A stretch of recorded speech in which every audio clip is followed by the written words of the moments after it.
College football fans are getting ready for a season that will be the end of an era after a conference shakeup. The Pac-12, as we know it, will look a whole lot different this time next year, if it even exists at all. King 5 Sports anchor and reporter Jake Garcia is here to break down what happened, why it happened, and what happens now. No doubt. So I'm not going to lie, I feel a little bit guilty. A little degree of guilt and blame because as an alum of UCLA, they were one of the first Pac-12 schools to leave the conference. USC didn't surprise me.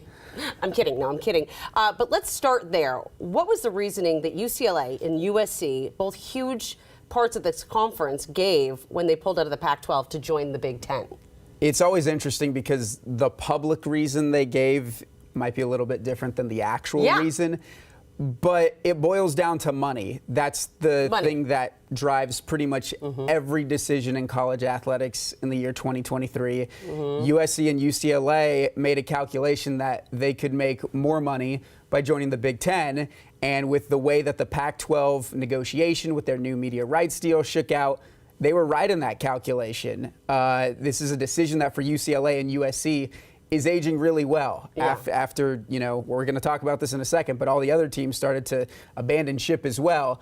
I will say, don't feel too guilty about UCLA because their athletic department has run up massive debts over the last 2 years. So we need this. Yeah, $30 million in debt last year, $60 million the year before, all from my goodness. Yeah, COVID-related things because of, you know, ticket sales, merchandise sales, that sort of thing. They need the Big Ten in a bad way. And as soon as they hop on with the TV money that the Big Ten has to offer, they're going to start to make up some of that debt. I'm really glad you gave that background because it is important to know that, how these athletic programs are funded, especially at a public school like UCLA versus USC, which is a private school.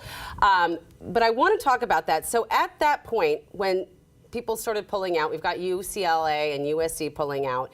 It was basically like falling dominoes. The next team to leave was Colorado for the Big 12. Then UW and Oregon announced they'd be joining the Big 10 along with USC and UCLA. And then Utah, Arizona State, and Arizona left to join the Big 12. That leaves just 4 schools left: Washington State, Oregon State, Stanford, and Cal. And we're going to talk about those 4 schools in just a minute. But first, how is this going to affect things like rivalries? I mean, will the Apple Cup go away?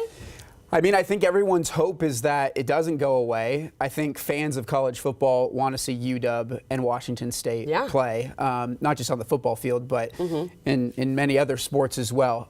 It's just tough right now to take what athletic directors and what administrators say at face value because you have, you know, Jen Cohen at the start of August saying she will work tirelessly to ensure that the Apple Cup stays. And then a few days later, Washington State's athletic director Pat Chun is asked about that, and he said those conversations have been brief. So it hasn't necessarily been a priority. And then a few days after that, Jen Cohen leaves for USC, and we kind of have to start back at square one because you don't know who's going to be leading Washington in the future. Okay, but that seems a little bit interesting. Is that connected? I mean, it's all connected. It's all connected. I think it's the most interesting part about it is that Jen Cohen is, you know, advocating for UW and guiding them through this process of shifting from the Pac-12 to the Big Ten. Yeah. And then as soon as that process is over, she leaves for USC, which is in a much better position in the Big Ten because they get the full share of the media rights deal, where Washington, until the year 2030, they only get a little bit of that money. Wow. I mean, there's so much to this. What about the impact on the student athletes? Let's take a look at this, at the new Big Ten. It's a big travel area, okay? I mean, that's a long way for people to go.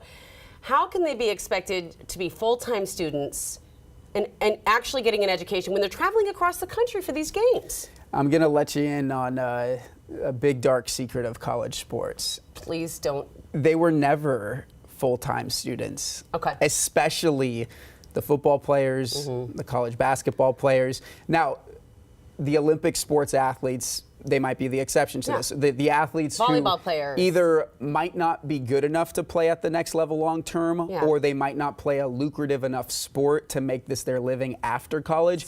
I'm sure they value their education 100%, but the reality is college football has been a multi-million-dollar business for a really long time. These student athletes were employees all along. They were treated like employees. They just weren't paid like employees. And so this isn't going to change a lot for the football team. They're going to hop on their fancy private plane and go to these games. And yeah, will the travel be a little bit more rigorous? Yes, but the people who are going to feel the impact of this the most are the Olympic sports athletes, which play more than once a week. Unlike football, you're going to be making multiple trips across the country. I don't know how that works. And parents too, who are trying to travel. It also, let's talk about the 4 schools that remain in the Pac-12 right now.